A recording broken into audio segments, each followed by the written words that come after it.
She found the lost watch, her dead father's watch.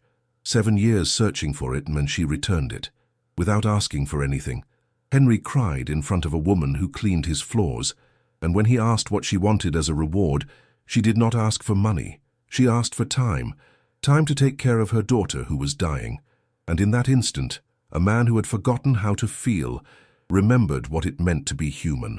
Like this, if it touched your soul. It is more than a click. It is a silent hug between those who know what it is like to lose. Comment on how you think this story is going to end. And if you have not subscribed yet, it costs you nothing, but for us, it means the whole world. Thank you for being here. The rain pounded the large windows of the Monroe mansion as if it wanted to enter.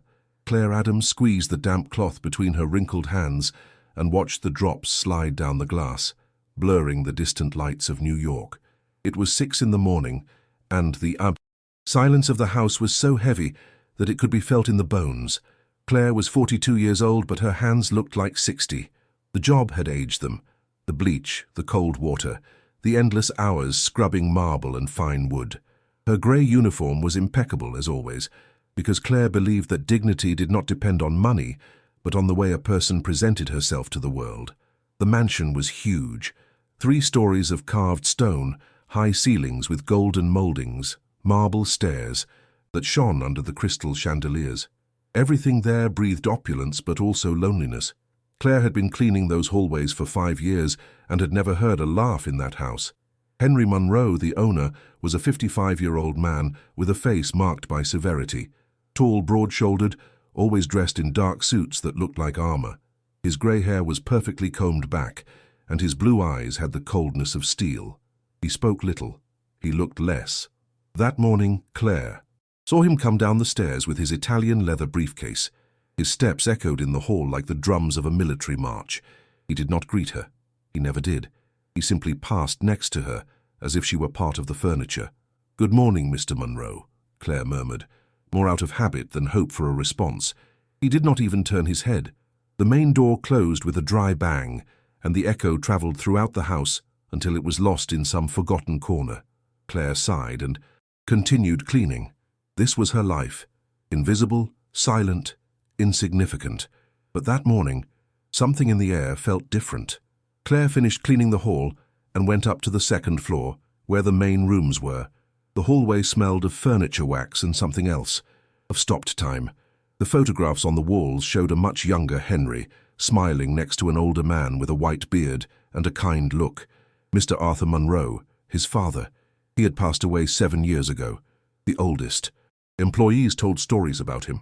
They said that Mr. Arthur was generous, that he laughed easily, that he treated everyone with respect. Henry had been different before his death, too, but the loss had transformed him into a shadow of himself. Claire passed the duster over the golden frames of the pictures and thought about her own loss. She had not lost anyone to death, but she was about to lose everything in another way. Lara, her daughter, 19 years old, sick. The image of Lara lying in that narrow bed with pale skin and sunken eyes went through her mind like a knife. The illness had arrived 8 months ago, without warning, like a thief in the night. First it was tiredness, then the pains. Afterward, the inability to walk. The doctors spoke with complicated words that Claire did not understand, but the message was clear. Lara was fading away, and she could do nothing. She worked 14 hours a day to pay for the medicines, but every month the expenses increased, and her salary remained the same. She spent the night sitting next to Lara's bed, listening to her irregular breathing, praying in silence. "My God, do not take her from me. Not yet. Please." Claire closed her eyes and took a deep breath. She could not afford the luxury of crying. Not here. Not now. She put the duster back in the cleaning cart and went down towards the kitchen. The house remained silent, except for the tick-tock of the wall clock in the dining room. That constant, relentless sound reminded her that time did not wait, that every second that passed was one less second next to her daughter.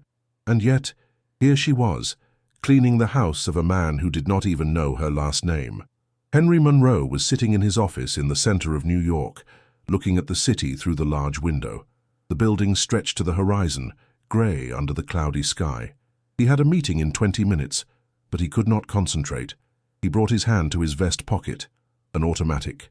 Gesture he repeated dozens of times a day.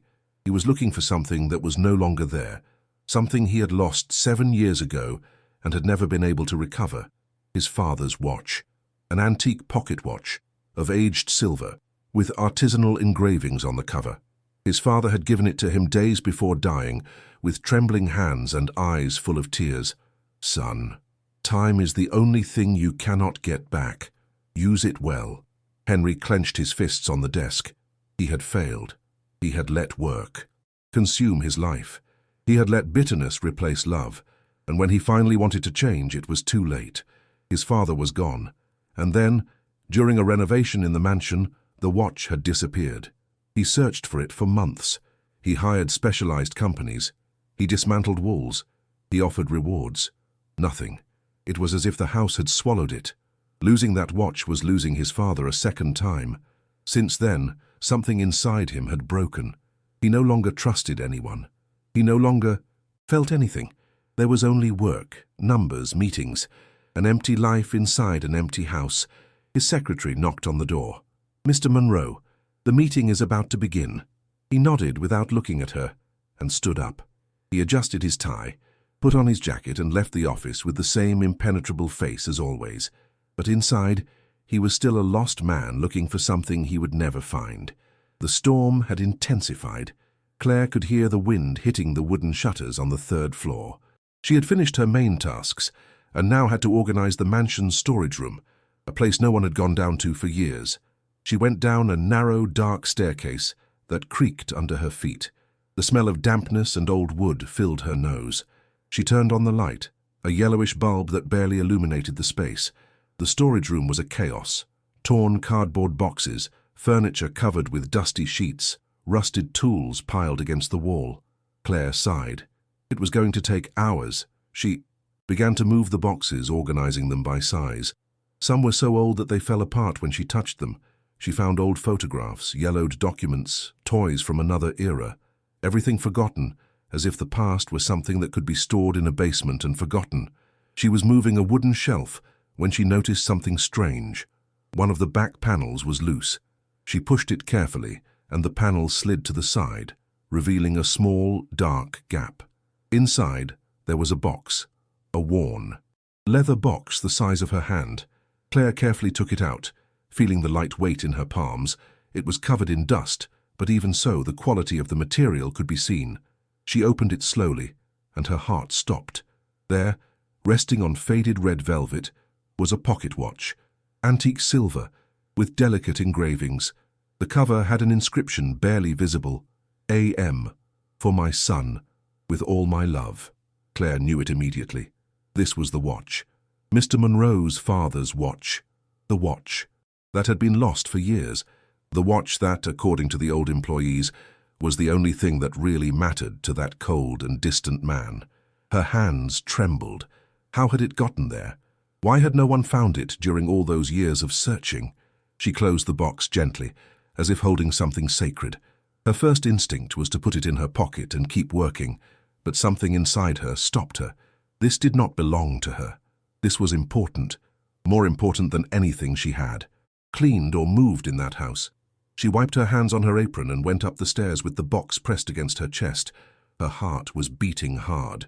She did not know how Mr. Monroe would react. Maybe he would not believe her. Maybe he would think she had stolen it years ago.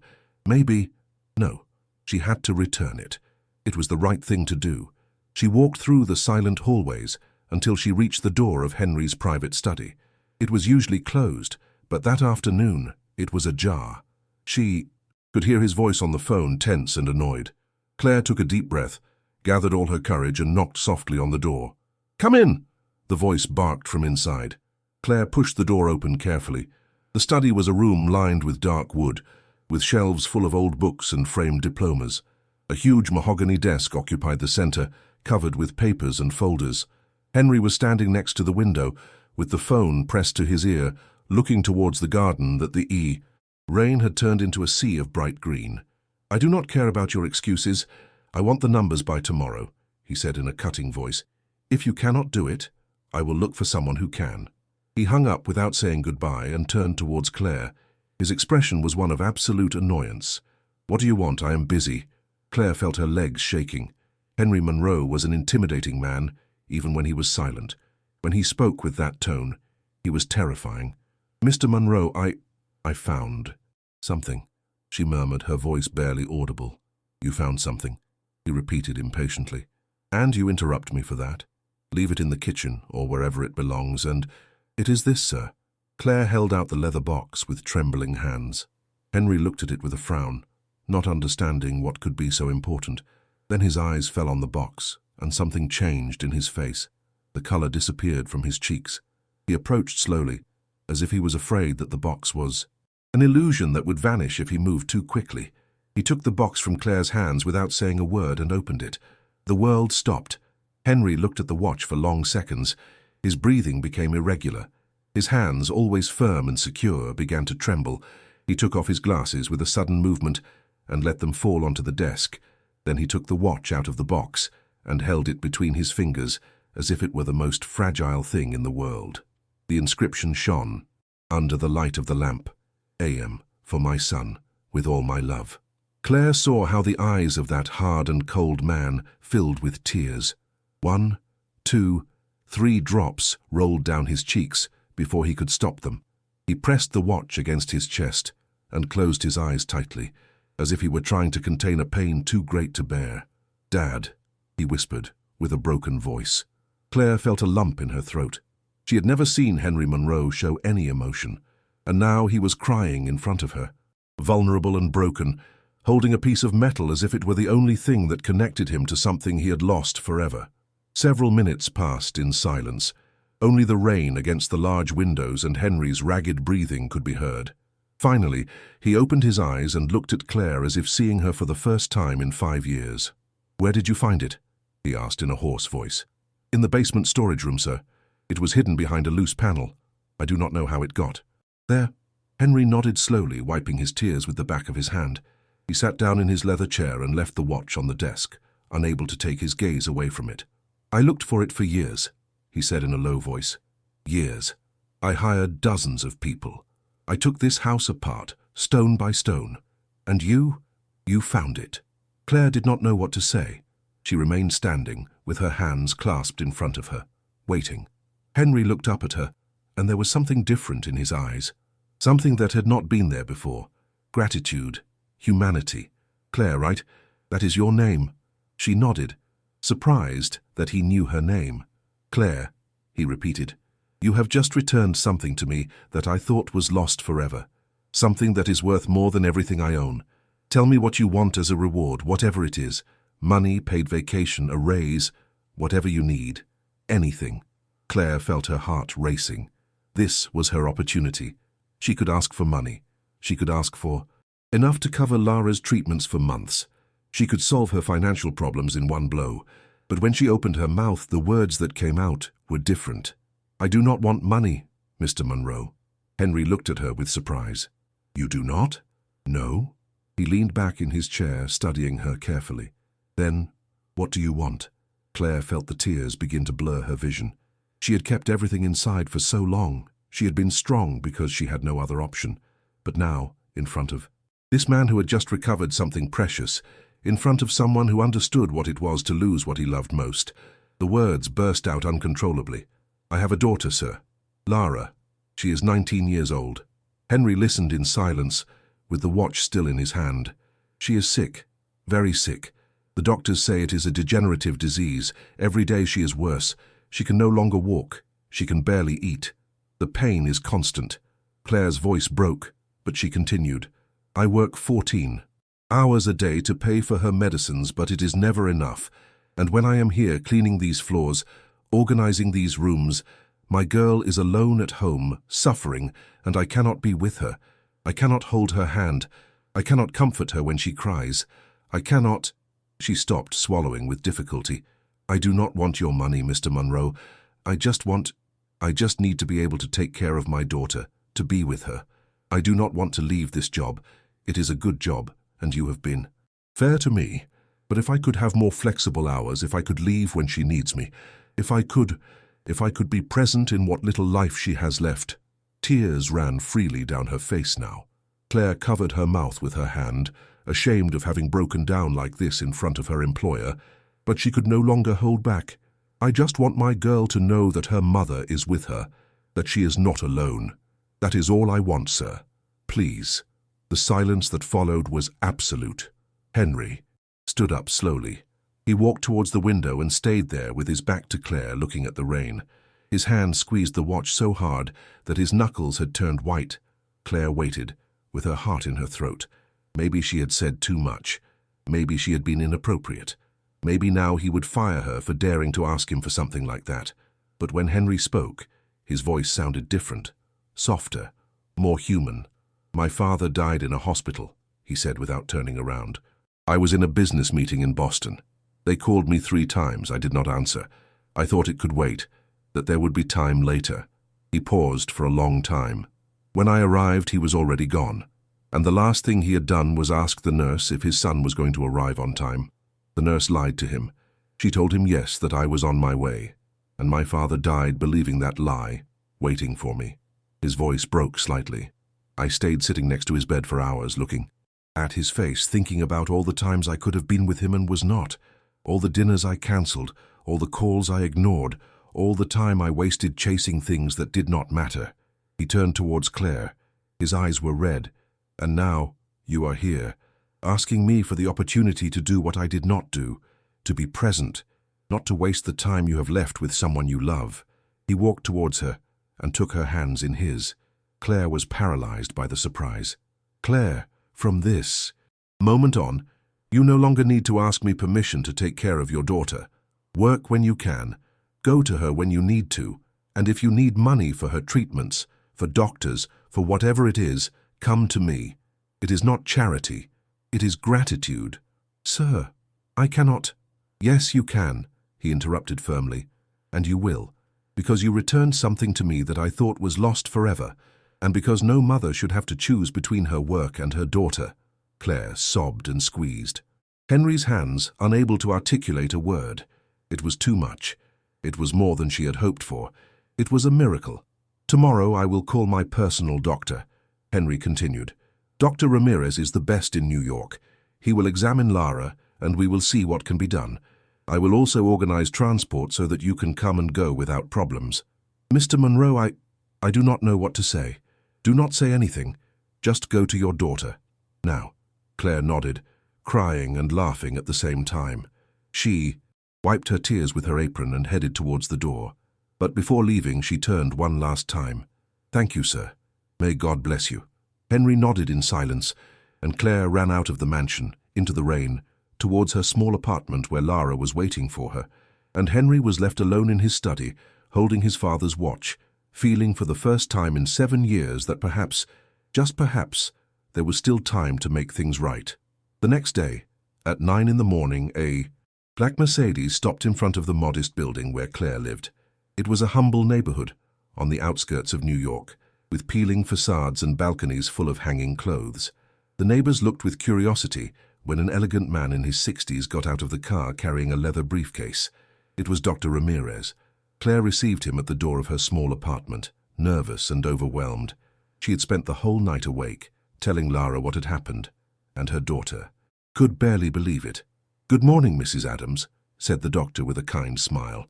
"Mr. Monroe has asked me to examine your daughter. May I come in?" Yes, please, doctor. Excuse the mess. I did not expect—" "Do not worry," he interrupted her gently. "I am here to help, not to judge." Lara was lying on a narrow bed in the main room. She was a thin young woman, with pale skin and large dark eyes that had lost the brightness of youth. Her brown hair was messy on the pillow, and her hands rested on the sheets like wounded birds. When she saw the doctor, she tried to sit up, but the pain stopped her. "Calm down, little one," Dr. Ramirez said, approaching. "Do not move. Let me take a look."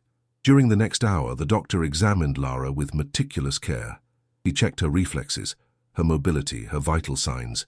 He asked questions about the pain, about the symptoms, about the progress of the disease. Claire answered everything she could, showing him the medical documents she had, the previous diagnoses, the x-rays. Dr. Ramirez studied everything in silence with a serious expression. Finally, he sat on a chair next to the bed and looked at Claire. "Mrs. Adams, Lara's condition is serious. I am not going to lie to you. But it is not impossible. I have seen similar cases that have responded well to specialized treatments, intensive physical therapy, more effective medications, adequate nutrition. There is hope." Claire felt her chest open. "Really, doctor?" "Really. But she needs constant attention. She needs a complete medical team. And that costs money." Claire looked down. I do not have—" "Mr. Monroe already explained it to me," the doctor interrupted softly. "And he has authorized me to cover all the expenses. Everything. You will not pay a single dollar." Lara let out a small sob. Claire covered her mouth with her hands, unable to believe what she was hearing. "It cannot be true." "It is," Dr. Ramirez said, standing up. "I am going to organize for Lara to be transferred to a private clinic where she can receive the treatment she needs. I will also assign a team of nurses to care for her at home when necessary, and I will personally supervise her case." He approached Claire and put a hand on her shoulder. "Your daughter is going to get better, Mrs. Adams. It will not be easy or fast, but she is going to get better. You have my word." Claire could not hold back anymore. She hugged the doctor and cried against his chest, murmuring thanks between sobs. The doctor let her cry, understanding that sometimes tears are the only language that pain knows. When she finally calmed down, the doctor said goodbye with a smile and left the apartment. Claire sat next to Lara's bed and took her hand. "Did you hear that, my love? You are going to get better. You are going to be fine." Lara smiled weakly, with tears in her eyes. "Mom, that Mr. Monroe, why is he doing this?" Claire looked out the window at the grey New York sky and remembered Henry's tear-filled eyes when he held his father's watch. "Because sometimes, daughter, when you return something that someone lost, they return something that you had also lost." "What thing, Mom?" Claire squeezed her daughter's hand tenderly. "Hope." 3 days later, Henry Monroe did something that no one expected. He appeared at Claire's apartment. It was Saturday afternoon. Claire was preparing soup when she heard the doorbell. She opened the door and was paralyzed when she saw her employer there, dressed informally in a grey sweater and dark pants, holding a large bag. "Mr. Monroe, what are you doing here?" "I came to meet Lara," he said simply. "If it is not a bad time." No, please, come in." Claire guided him to the room where Lara was lying down, reading a book that a neighbor had lent her. When she saw Henry, the young woman tensed up, clearly nervous. "Hello, Lara," Henry said with a smile that Claire had never seen on him. "I am Henry Monroe. Your mother works in my house." "I know, sir," Lara murmured. "She has told me a lot about you. I hope they are good things," he joked, coming closer. Lara smiled shyly. "She says you are saving our lives." Henry sat down in the chair next to the bed and left the bag on the floor. "Your mother saved me first," he said in a low voice. "She returned something very important to me, something I thought I would never recover." "Your father's watch?" Henry nodded, surprised that Claire had told her. "Yes, my father's watch. And with it, she returned something else to me. She reminded me that there are things more important than work and money. She reminded me that time with the people we love is the only thing that truly matters." Lara looked at him with her large dark eyes, so similar to Claire's. "My mum says your father was a good person." "He was. He was the best man I knew. And I was a bad son." "I do not believe that," Lara said softly. "I think you loved him very much, and that he knew it." Henry felt a knot in his throat. This young woman, sick and fragile, had a wisdom that many healthy people would never attain. "Thank you, Lara. That means a lot to me." They spent the next hour conversing. Henry told her stories of his youth in Chicago, of the summers he spent with his father at the beach, of the lessons he taught him. Lara spoke to him about her dreams of being a teacher, of how much she liked to read, of how much she missed walking in the park. "You are going to walk again," Henry said with conviction. "Dr. Ramirez is the best, and I will make sure you have everything you need to recover." "Why are you doing this for us?" Lara asked directly. "You do not know us." Henry thought about the question for a long moment. "Because your mother taught me something I had forgotten," he said finally. "She taught me that kindness still exists, that there are people who do the right thing without expecting anything in return, and because Because when I look at your situation, I see an opportunity to do what I could not do for my father, to be present, to help when there is still time. Lara extended her hand, and Henry took it carefully. Then you are not helping us, she said with a smile. We are helping each other. Henry smiled, feeling something inside his chest, something that had been frozen for years, begin to thaw. Before leaving, he took several books out of the bag he had brought. Classic novels, poetry, stories. Lara looked at them with bright eyes. So you do not get bored while you recover, he said, and I will return next week to see how you are doing. Really? Really? And he kept his word. The following week he returned, and the next, and the next. Each visit, Henry brought something. Books, flowers for Claire, special food for Lara. And each visit they talked for hours. Henry began to look forward to those moments eagerly, more than any business meeting or any million-dollar negotiation, because in that small apartment, with those two humble women, he had found something that his enormous mansion had never given him. He had found a family. The employees of the Monroe mansion noticed the change immediately. Henry smiled more. He talked to them instead of just giving orders. He asked how their families were. He stopped working until midnight and began leaving early on Fridays to visit Lara. His secretary, Mary, a 50-year-old woman who had been working with him for 2 decades, was astonished. It is like he is a different person, she commented to Claire one day while they were having coffee in the mansion kitchen. In 20 years I had never seen him like this. So human. Claire smiled, stirring her coffee. People do not change, Mary. They just remember who they were before life hurt them. Mary looked at her with admiration. You are wise, Claire, wiser than many with university degrees. Life is a better teacher than any university, Claire replied simply. In the clinic, Lara was responding to the treatment, slowly, but responding. The pain had decreased. She was beginning to regain some strength in her arms. The doctors were optimistic, and every small progress was celebrated by Henry as if it were his own. One day, Claire found him in the mansion study, looking at his father's watch. Henry looked up and smiled. Do you know what the most curious thing is, Claire? For 7 years I looked for this watch thinking that by finding it, I would find peace. But I was wrong. You were wrong? Yes, it was not. Finding the watch that gave me peace. It was what happened afterward. It was meeting Lara. It was remembering why my father gave me this watch. Time is the only thing we cannot recover, and you taught me to use it well. Claire felt tears in her eyes. You also taught us a lot, Mr. Monroe. Call me Henry, please. We are no longer just employer and employee. We are friends, are not we? Claire nodded with a smile. Yes, we are friends. 4 months after that rainy day when Claire found the watch, the miracle happened. Lara took her first step. It was at the clinic with the medical team present and Henry there, holding his phone to record the moment. Lara held onto the parallel bars with trembling legs and a face full of determination. You can do it, my love, Claire murmured with her hands clasped as if in prayer. You can do it. Lara lifted one foot, then the other. 1 step, 2, 3, and then, exhausted but triumphant, she collapsed into her mother's arms. Everyone in the room was crying. The doctors, the nurses, Claire, Henry. It was a moment of pure joy, of pure victory against the darkness that had threatened to swallow that family. You did it, Claire sobbed, hugging her daughter. You did it, my beautiful girl. Henry approached and put a hand on Lara's shoulder. I am proud of you, he said with an emotional voice. Very proud. Lara looked at him with bright eyes. Thank you, Henry, for everything, for giving me a second chance to live. No, he said, shaking his head. Thank you to you and your mother, for giving me a second chance to be human. That night, Henry had dinner with Claire and Lara at the apartment. They ate chicken and rice that Claire had prepared, and laughed and told stories late into the night. When Henry left, he walked towards his car with a feeling of fullness that he had not experienced in years. His father's watch marked 10 o'clock at night. He took it out of his pocket and looked at it under the light of the street.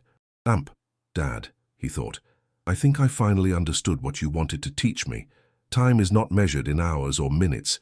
It is measured in moments that matter, in people we love, in lives we touch. He put the watch away again and drove towards his mansion, which now no longer seemed so empty.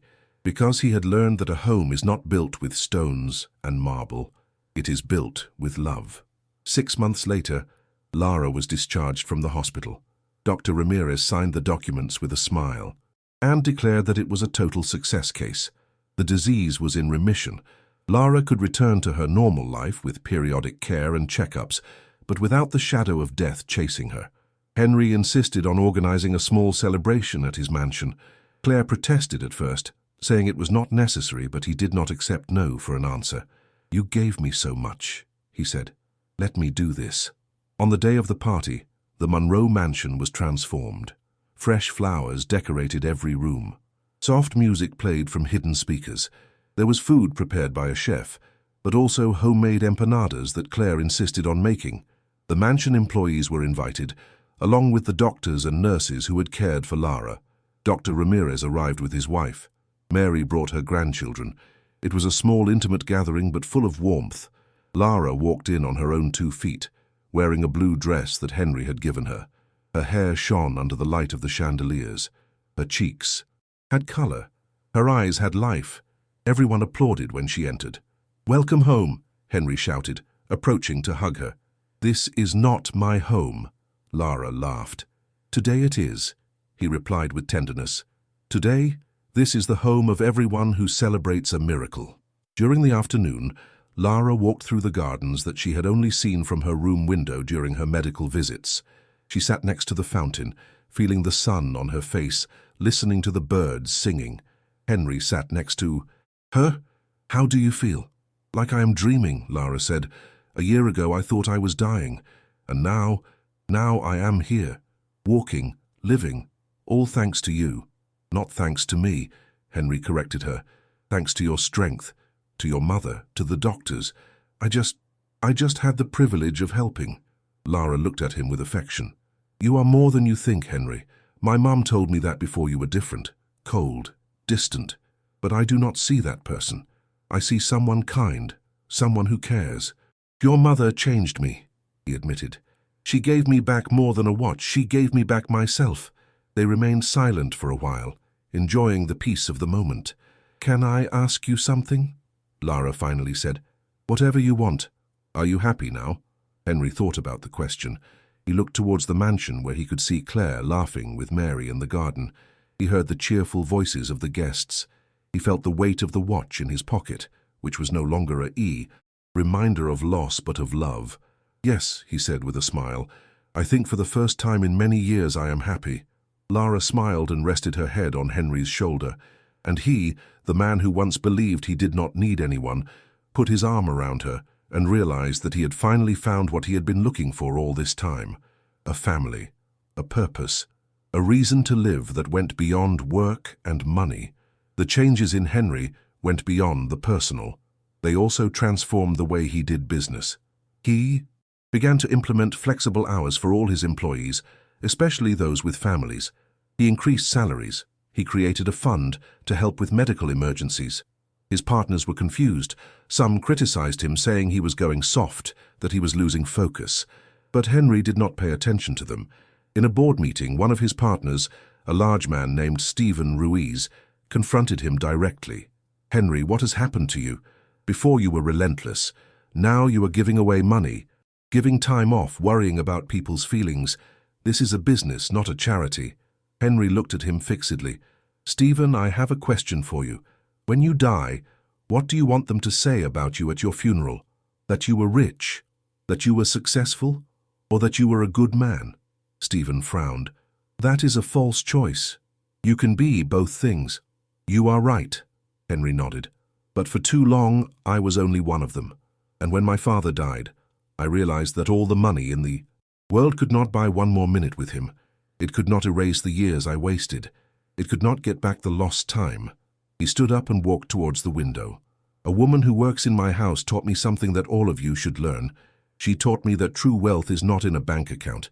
It is in the lives we touch, in the people we help, in the legacy of kindness we leave behind." He turned towards his partners. "So yes, I am going to continue giving time off. I am going to continue paying good salaries. I'm going to continue worrying about my people. And if that makes you uncomfortable, if you think I am losing my way, You are free to retire from this company." The silence in the room was absolute. Finally, an older woman named Patrice raised her hand. "Henry, I have been working with you for 15 years, and in all that time I had never heard you speak like that. But you are right, completely right. I support you." One by one, the others nodded. Even Stephen, although reluctantly. "Good," Henry said. "Then let us continue building a business that we can be proud of, not just for the money it generates, but for the good it does." After the meeting, Patrice approached him. "Who is that woman who changed you?" she asked curiously. Henry smiled. "She is my employee, my friend, and one of the wisest people I have known. I would like to meet her someday. I'm sure that can be arranged." 1 year after the day Claire found the watch, life had taken a course that neither of them would have imagined. Lara continued to improve week after week. She walked without help now, although she still used a cane on difficult days. She had begun online classes to prepare for university. Her room in the small apartment was full of books that Henry brought her every time he visited. Claire continued working at the mansion, but now with the freedom to come and go according to her daughter's needs. Henry had insisted on maintaining her full salary, even though she worked fewer hours. "A present mother is worth more than 1,000 perfect employees," he had told her, but the most extraordinary thing was Henry's transformation. The mansion employees talked about it constantly. Mary, his secretary, commented on it with astonishment every time she could. "It is like he is a different person," she told Claire one afternoon while they were having tea in the kitchen.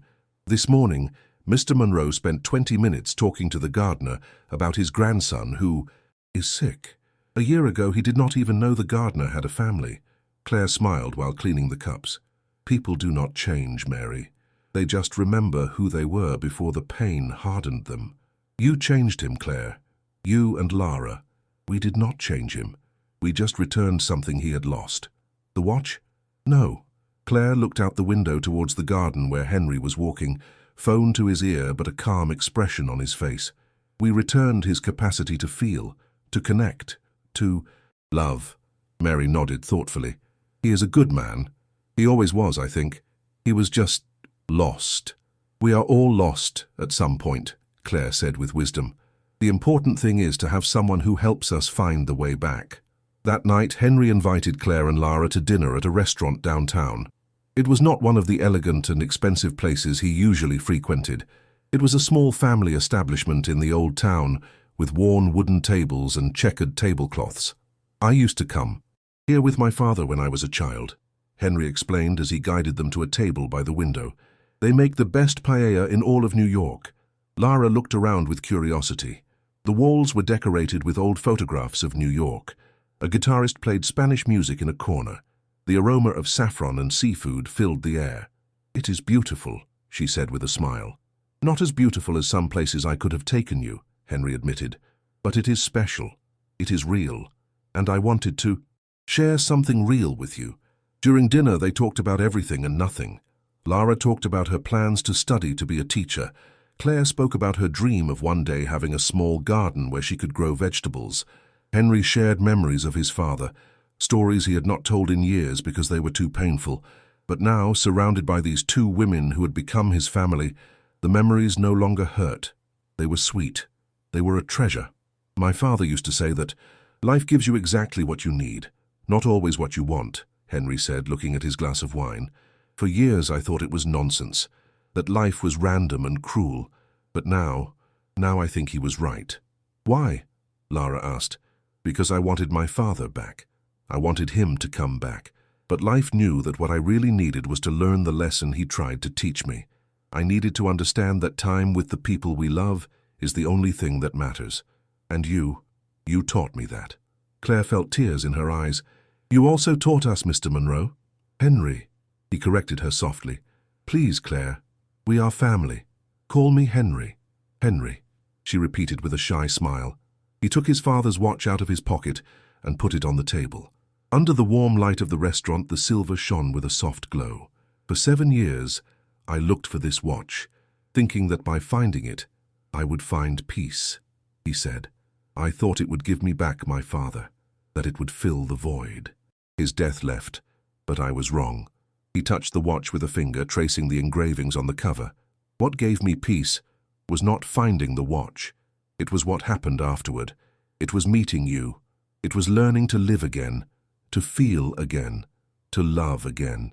Lara extended her hand over the table and took Henry's. "We would not be here without you either," she said in a soft voice. I probably would not be here anymore. And Mom would be alone, working to exhaustion, without hope.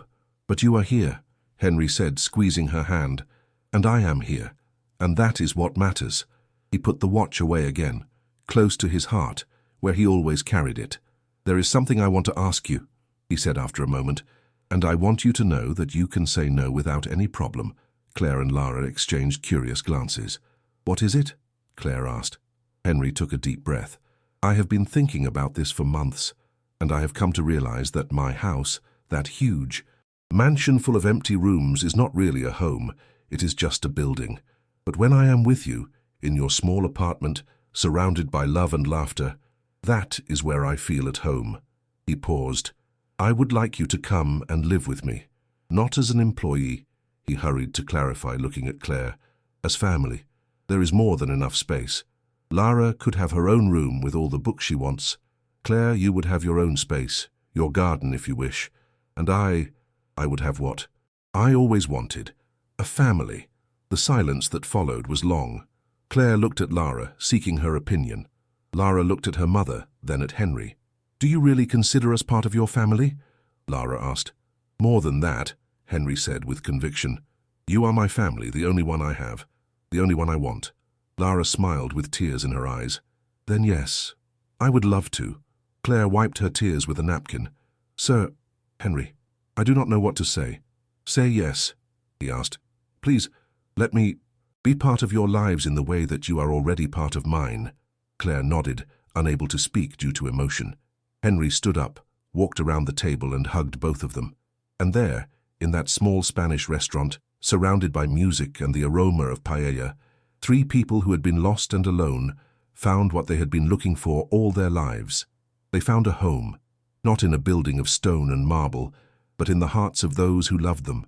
2.5 years after that, a rainy day that changed their lives, Lara graduated as a teacher. The ceremony was at the City College of New York, in an auditorium full of students in black gowns and caps. The morning sun streamed through the tall windows, creating rays of golden light that illuminated the stage. Claire was seated in the third row, wearing an elegant blue dress that Henry had given her for the occasion. Her hands, still marked by years of hard work, were clasped in her lap, trembling with emotion. Next to her, Henry wore a light grey suit and a blue tie that Lara had chosen for him. In his pocket, as always, rested his father's watch. "She is nervous," Claire whispered when she saw Lara among the graduates. "She is radiant," Henry replied with pride. And it was true. Lara, who less than 3 years ago had been confined to a bed, unable to walk, was now standing among her classmates, smiling and full of life. Her brown hair fell in waves over her shoulders. Her eyes shone with joy and hope. When the dean called her name, Lara walked onto the stage with firm and confident steps. She received her diploma with trembling hands, and when she turned towards the audience, her eyes immediately searched for Claire and Henry. She saw them. She smiled, and although the rules said she should not, she raised her diploma towards them in a gesture of gratitude and love. Claire burst into tears. Henry took her hand and squeezed it tightly, feeling his own tears slide down his cheeks. "She did it," Claire sobbed. "My girl did it." "Our girl," Henry gently corrected her.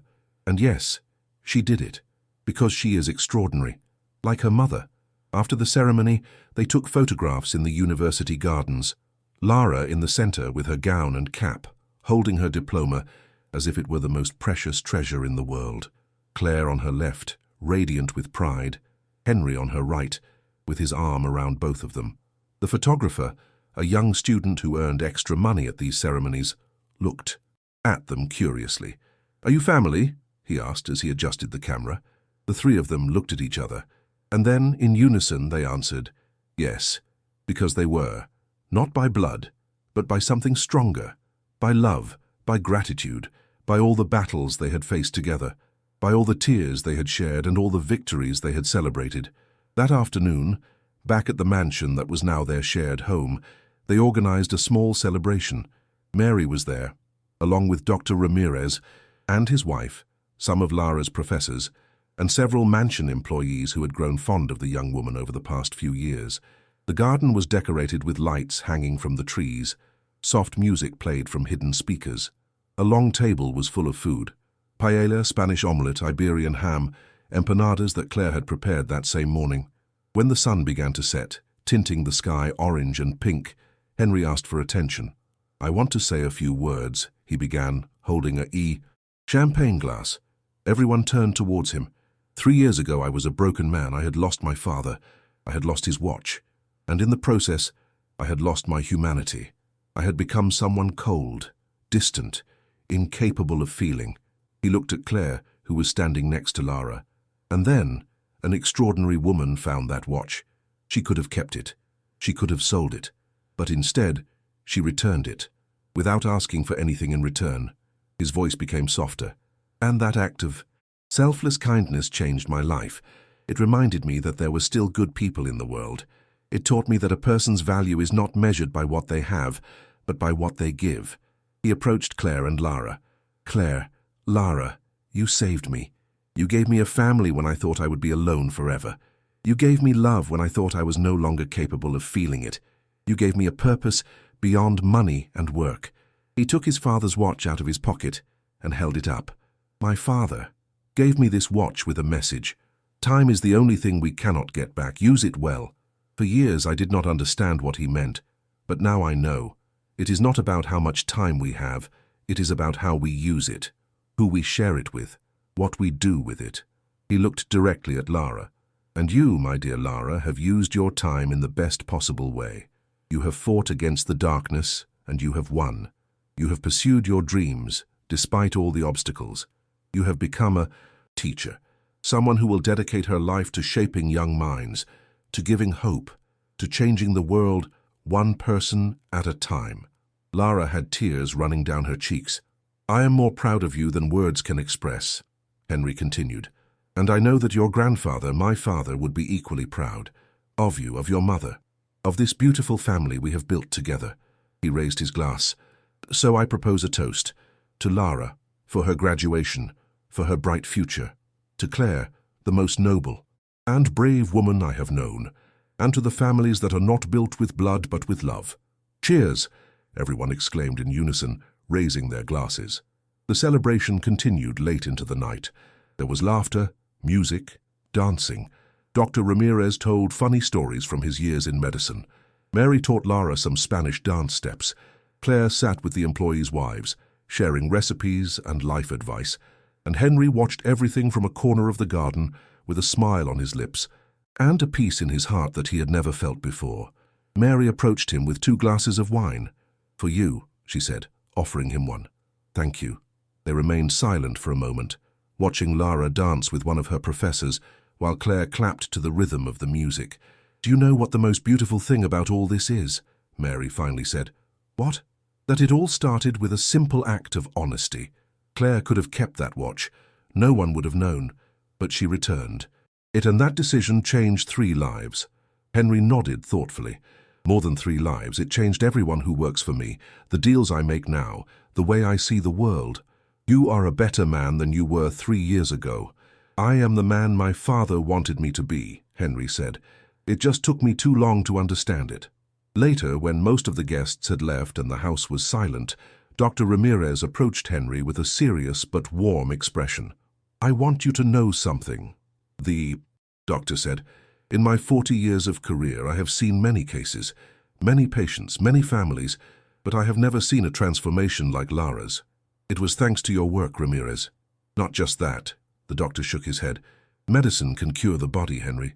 But what cured that young woman was love, hope, knowing that she had people fighting for her. That is something that no medicine can provide." Henry looked at Lara, who was helping Claire clear some dishes. "She taught me what it means to be strong," he said. "Every time I thought about giving up on something, I remembered how she fought every day, how she never complained, how she always found a reason to smile. She is an extraordinary young woman. She will be a wonderful teacher." "I know," Henry smiled, "and she will change the lives of many children, just as she changed mine." Dr. Ramirez patted him on the shoulder. Your father would be proud of the man you have become. When everyone finally left and the house fell silent, Henry, Claire and Lara sat in the garden under the stars. The night air was cool and smelled of jasmine from the nearby bushes. I cannot believe this is my life, Lara said, looking at the sky. 3 years ago I thought I was dying. And now I have everything. A family, an education, a future. You always had it, Claire said. You just needed the opportunity to reach it. Lara looked at Henry. Can I ask you something? Whatever you want. Are you happy? Henry thought about the question. He looked at the mansion behind them, which no longer felt empty. He looked at Claire, whose kindness had been the spark that ignited all this change. He looked at Lara, whose strength and determination inspired him every day. Happier than I ever imagined I could be, he answered sincerely. You gave me something that money could never buy. You gave me a home. Claire leaned over and rested her head on Henry's shoulder. You gave us the same. Lara moved closer and sat on Henry's other side, leaning against him. You know, the young woman said, when I was sick in my worst moments, I used to wonder why this was happening to me, what I had done to deserve so much pain. But now I understand that everything had a purpose. What was it? Henry asked. To unite us, Lara answered simply. If I had not been sick, Mum would never have needed flexible hours. You never would have approached us. We never would have formed this family. Sometimes pain has a purpose. Sometimes it takes us exactly where we need to be. Henry felt a knot in his throat. This 21-year-old young woman had more wisdom than many people twice her age. You are right, he said. My father used to say that God writes straight with crooked lines. I never understood what it meant until now. They remained like that for a long time. 3 people that fate had united in the most unexpected way. A humble housekeeper who had lost everything except her dignity. A rich businessman who had everything except a heart. A sick young woman who had fought death and won. Now they were a family. Claire broke the silence with a question she had been saving. Henry, what are you going to do with the watch when your time comes to leave? It was a direct, almost uncomfortable question, but Henry was not bothered. He knew Claire had that honest way of facing difficult truths. He took his father's watch out and held it under the moonlight. The silver shone with a soft, almost magical glow. For years I thought this watch was for me, that it was my inheritance, my treasure, but now I understand that it is not, he said. Objects do not have value in themselves. They have value for what they represent, for the lessons they carry. He looked at Lara. This watch represents time, the importance of using it well, of not wasting it. And when my time comes, I want it to be yours, Lara. Lara opened her eyes in surprise. Mine? Yours? So you remember that every second is precious, that every moment matters. That time with the people you love is the only true treasure. Tears rolled down Lara's cheeks. I do not know what to say. Do not say anything. Henry smiled. Just promise me that you will pass it on to your children someday, and you will tell them this story. The story of how a lost watch brought a family together. The story of how one woman's kindness saved a broken man. The story of how love always finds the way. I promise, Lara whispered. Henry put the watch away again, close to his heart, where it would always be as long as he lived. The silence that followed was peaceful. They did not need words. Simply being together was enough. Claire looked up at the starry sky. When I was a girl, she said, my grandmother used to tell me that the stars were the souls of good people who had departed, that they watched over us from above. That is a beautiful idea, Henry said. I think your father is up there, Claire continued, watching you, proud of the man you have become. Henry looked up at the stars. There was one especially bright one right above them. Hello, Dad, he whispered. I finally understood. I am finally using the time well. And in that moment, a soft breeze blew through the garden, making the leaves of the trees rustle.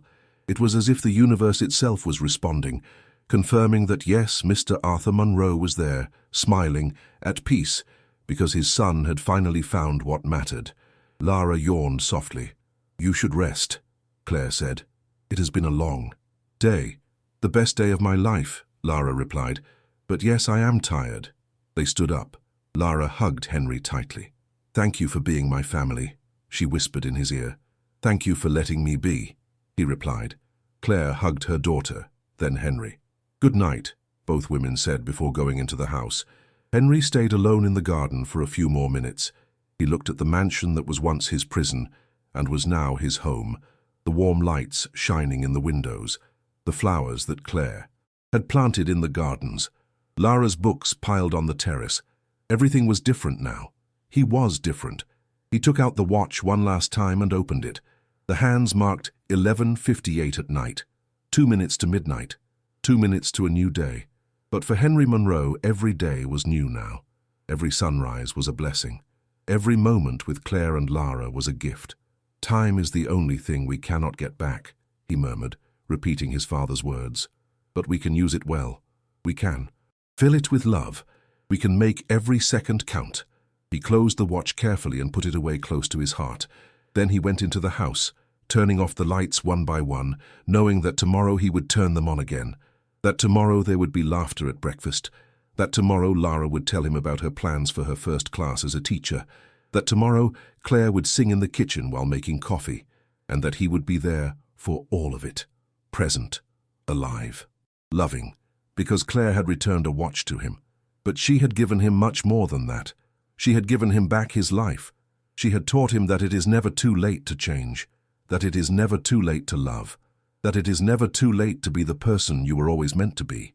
And as he fell asleep that night, with his father's watch resting on the nightstand, Henry Monroe smiled, because he had finally found what he had been looking for, not in stone mansions, not in bank accounts, not in million-dollar contracts, but in the hearts of two women who had taught him the most important lesson of all, that the true legacy is not measured in what you leave behind when you go. It is measured in how much love you gave while you were here.